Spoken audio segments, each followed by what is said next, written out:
Fala, turma! Hoje eu quero gravar uma aula também diferente aqui para vocês, para explicar os segmentos que eu escolhi inteiro na minha carteira, né? Muitos de vocês, imagino que já viram o meu vídeo ali onde eu falo que eu tenho só fundos imobiliários e tijolos, e esse vídeo trouxe bastante gente aqui para dentro do canal. Muitos eu acho que têm essa vontade de ter só fundos imobiliários e tijolos, mas ficam com aquele receio, será que dá? Porque a gente ouve o tempo inteiro, né? Se eu deixar de ter fundo de papel, eu estou perdendo oportunidades. E de certa forma está. Mas eu já expliquei isso lá no vídeo dos fundos e tijolos, eu não vou me alongar de novo nesse tema aqui. Mas trouxe bastante gente aqui para o canal. E o que eu quero fazer aqui nesse vídeo aqui? Fazer um complemento àquele vídeo. Esse vídeo aqui é para explicar os segmentos que eu invisto.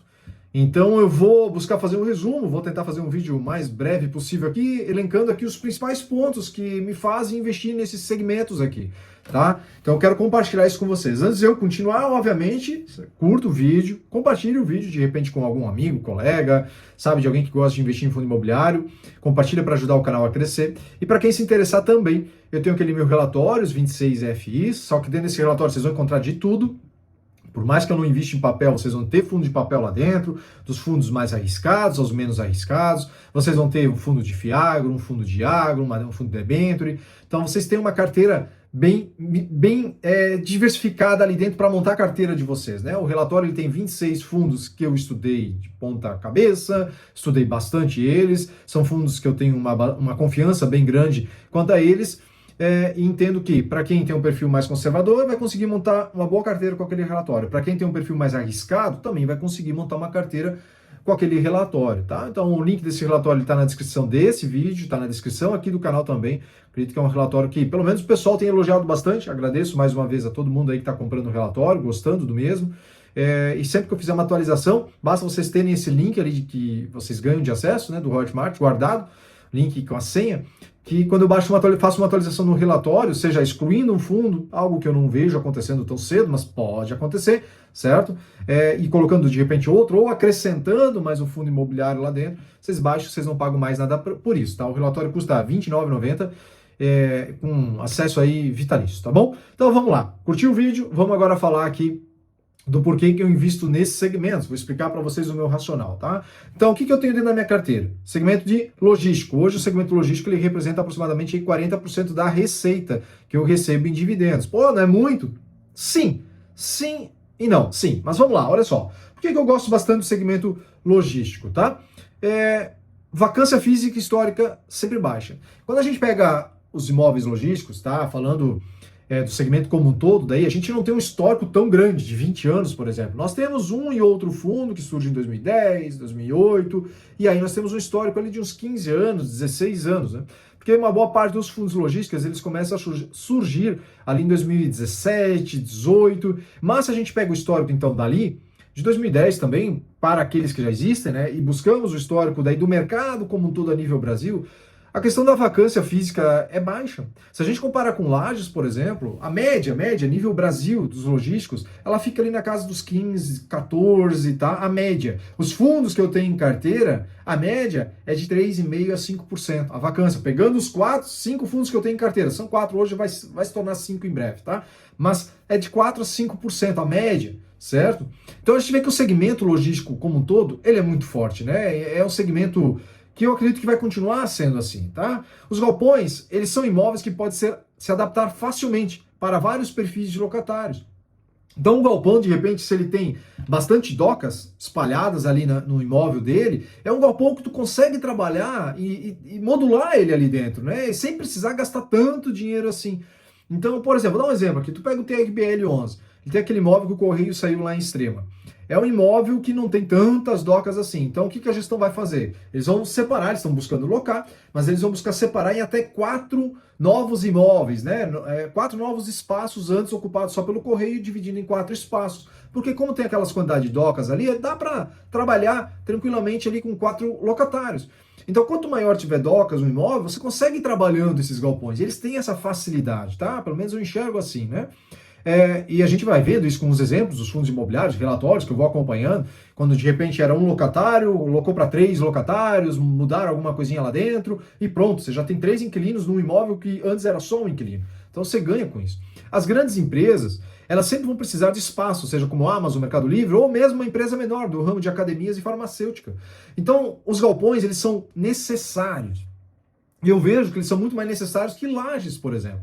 Eu não estou comparando o uso de ambos, mas o que eu quero dizer é que muitos galpões novos que estão surgindo estão vindo com espaços preparados para ter o escritório no próprio galpão, eliminando assim, fazendo com que a empresa não precise mais daquela laje. Lógico, vai depender do segmento de atuação, é claro. Mas antigamente, se a gente voltasse alguns anos ali, vamos lá, 2016, 2015, os galpões não vinham com essa pegada de ter também escritórios, de ter um espaço separado, que dá para fazer um escritório bacana ali. Então a empresa, se precisa de um galpão logístico, ela também precisava de um escritório montado em uma laje. E hoje a gente está vendo esses galpões novos surgindo com mais uma, diria assim, não é inovação, mas mais uma opção para o locatário, né? Eu tenho um fundo imobiliário, por exemplo, em carteira, que tem uma empresa do segmento de farmacêutica, ali, de laboratórios e tudo mais. Eles têm os 3 em 1. É o logístico lá dentro, é a parte da fábrica dentro e a parte de escritório. Então é um galpão que mata para a empresa tudo ali. Ela não precisa alugar um escritório naquela região, né, para poder botar o pessoal do escritório ali dentro. Já conseguiram fazer isso tudo na parte ali do galpão. Então eu vejo que os galpões logísticos, eles têm muito mais usabilidade do que uma laje, tá? Que inclusive eu não tenho em carteira, né? Eu já falei isso em diversos vídeos. E por que eu não tenho em carteira? Porque eu vejo que com o tempo as lajes comerciais não é uma questão de trabalho híbrido ou trabalhar remotamente ou voltar a trabalhar 100% no escritório que me faz existir. É a vacância elevada, na média de 25%, agora está menor, mas na média ali fica em 20%, 23%, tá? No histórico ali das lajes comerciais. E também a usabilidade, né? Elas são mais limitadas, né? Nós temos ali o FAT N11, que faz um trabalho exemplar, já aluga tudo pronto, é outra pegada também no sentido de comprar torres, né? Não é o que eles fazem, eles compram conjuntos. Então, nesse sentido, o FAT N11 eu até olho assim como, de certa forma, interessante, mas ainda assim, não faço questão de ter. Eu vejo que, por tudo que eu falei aqui a respeito dos galpões logísticos, eles são muito interessantes, né? Por isso tudo que eu expliquei aqui, tá? Outro segmento que eu entendo que é muito forte, renda urbana. Vamos lá. Fundos que possuem contratos de longo prazo com os locatários. Então, os fundos surgiram recentemente. A gente pega os de renda urbana, ali, híbridos, né? Mas que tem foco na renda urbana, que é o HGRU, o TXF, o GARI recentemente, lembrando, o GARI se chamava GALG 11, né? Para quem está começando, 1, 2 anos, olha para o GARI e acha que sempre foi assim, não é? O fundo se chamava GARI 11, era um fundo de logística, tá? Mudou. Mas nós temos ali o GARI 11, aí o RBVA, tem outro agora que me escapa o nome do ticket ali do fundo, que também era só para bancos. Eles não entram aqui porque nós estamos falando de fundo de renda urbana, eles são renda urbana, o RBVA e esse outro que não me vem o nome na cabeça agora, mas não tem a pegada dos imóveis de renda urbana que eu estou citando, que tem o TXF, tem o GARI 11, tem o HGRU, né? São contratos de longo prazo. Então, pelos próximos 15 anos, 10 anos, não me incomodo com nada, vida que segue, contratos atípicos. O ponto vai ser depois, quando esses contratos começarem a vencer. Mas isso pode se tornar um problema? Eu não vejo assim, e já vou falar mais. Com isso, né, já que temos esses contratos de longo prazo, a receita recorrente via aluguel mais garantida, sem tantas oscilações. Pensando aqui, claro, que num fundo que tenha pouca alavancagem, tá? Então a gente não vai ter tanta oscilação da cota, e nós vamos ter um recorrente do aluguel mais garantido, né? Para um fundo que está menos alavancado. Em um futuro, quando esses contratos vencerem, esses imóveis de renda urbana podem facilmente ser utilizados como galpões last mile, ainda mais dentro das cidades, podendo ser um ponto de retirada de produtos para quem compra online ou mesmo o último galpão ali de distribuição, antes da entrega dos produtos ao cliente. O que a gente está vendo, e isso não sou eu que estou imaginando que possa acontecer, isso vem de uma entrevista de 2 gestores que eu assisti, onde eles falaram que eles começam a ver, e usaram o exemplo da Magazine Luiza, eles começam a ver esses imóveis, tá?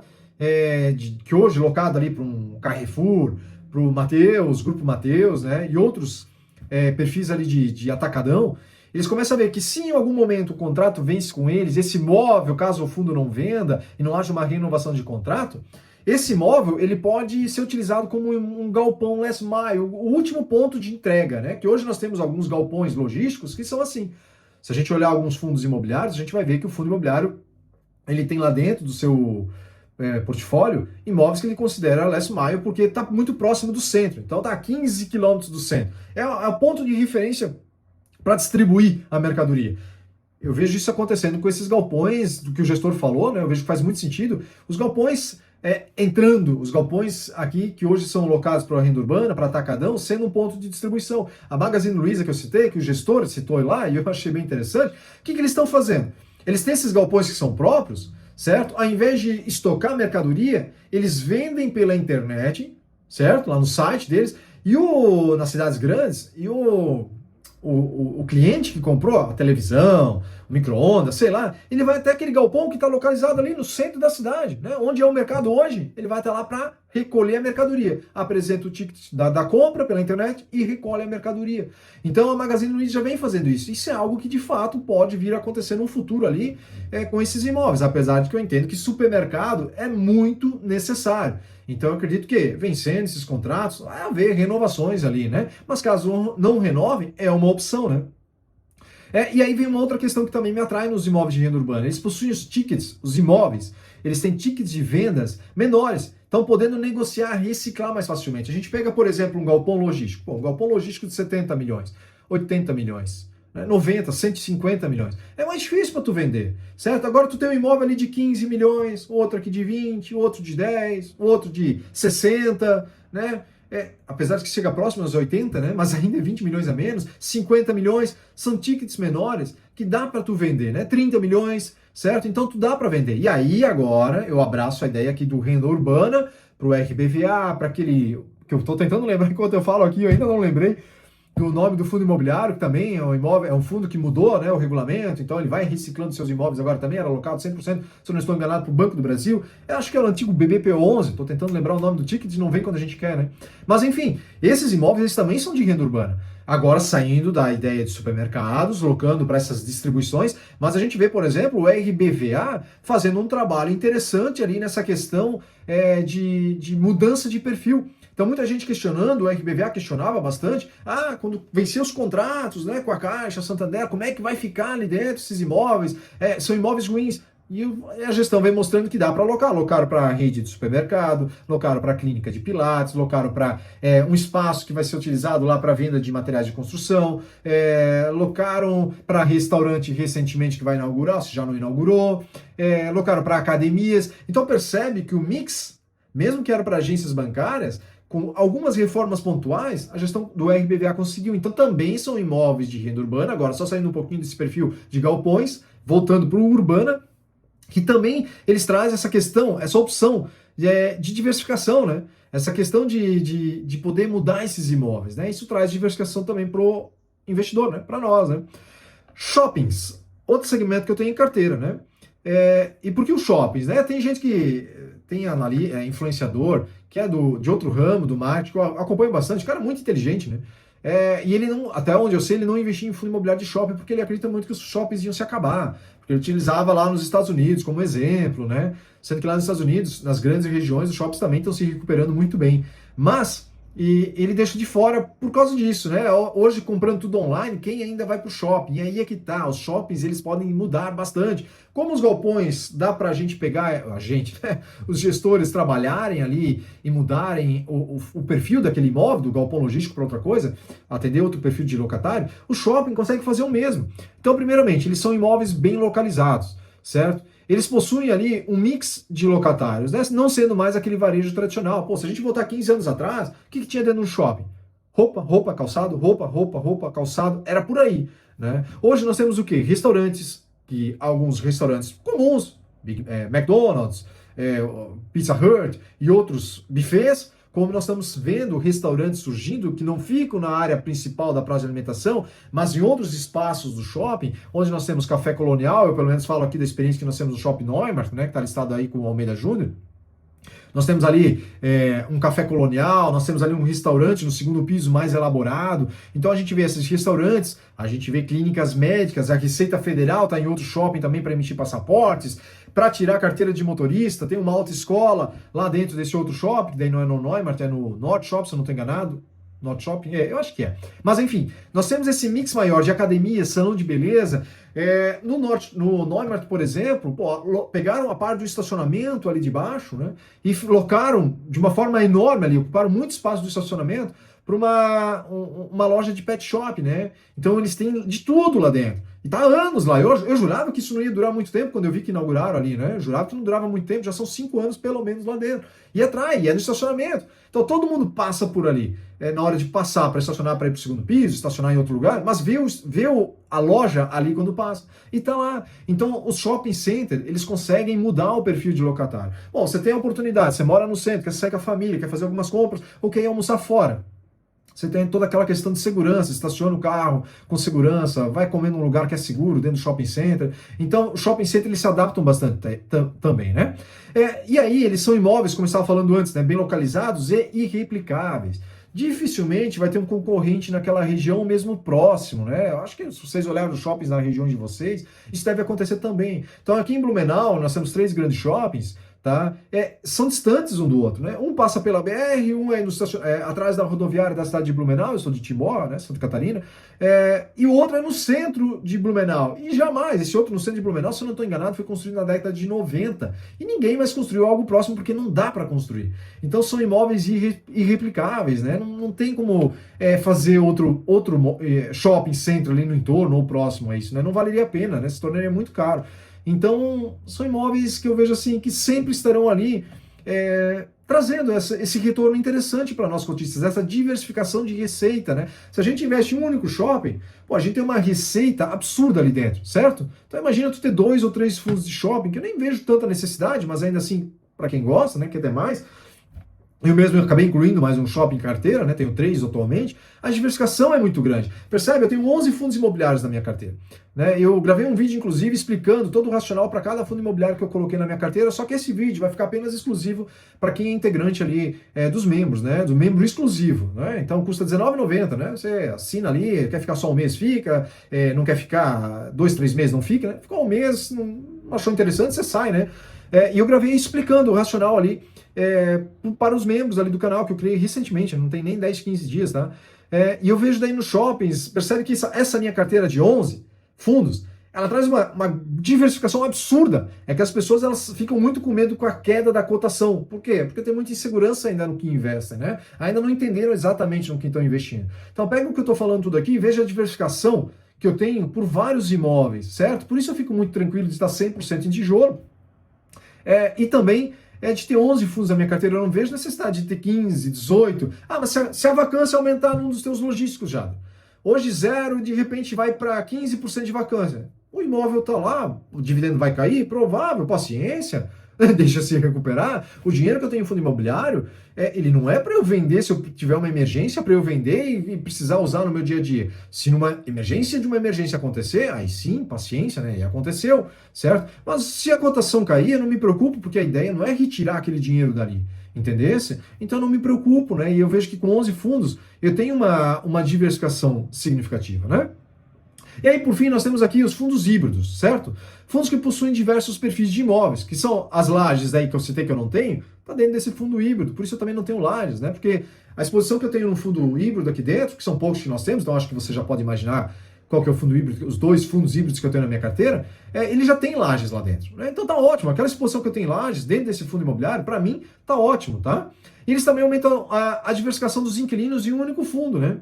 Sendo desnecessário eu precisar ter muitos FIs na carteira para estar bem diversificado. Se eu pegar só os 2 fundos híbridos que eu tenho na minha carteira, eu já tenho logístico, eu já tenho outro perfil de imóvel lá dentro, como um laboratório clínico, as lajes, como eu já citei, a renda urbana, como eu já citei, e 2 fundos híbridos.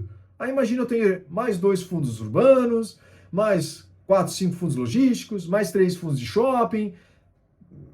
Percebe? Eu tenho uma carteira completa, eu não preciso ficar com medo da oscilação das cotas, né? Desde que, claro, eu siga acompanhando o fundo imobiliário e esteja tudo bem aí com os fundos imobiliários que eu tenho em carteira, né? Por isso o acompanhamento é fundamental, né? O pessoal começa a investir e aí começa a ver que dá um certo trabalho acompanhar, aí as pessoas não querem mais ler o relatório, vem buscando dicas, vem um Reels, um short, né? Um vídeo mais curto aqui do YouTube, o cara falou isso. Mas confirma a informação. Por mais que vocês confiem em mim, né? O pessoal tá chegando aqui e aos pouquinhos eu espero passar essa confiança para vocês. Sempre dar uma revisada, né? Eu vejo que não só eu, como analistas, influenciadores, enfim, youtubers aqui do canal, do YouTube, né?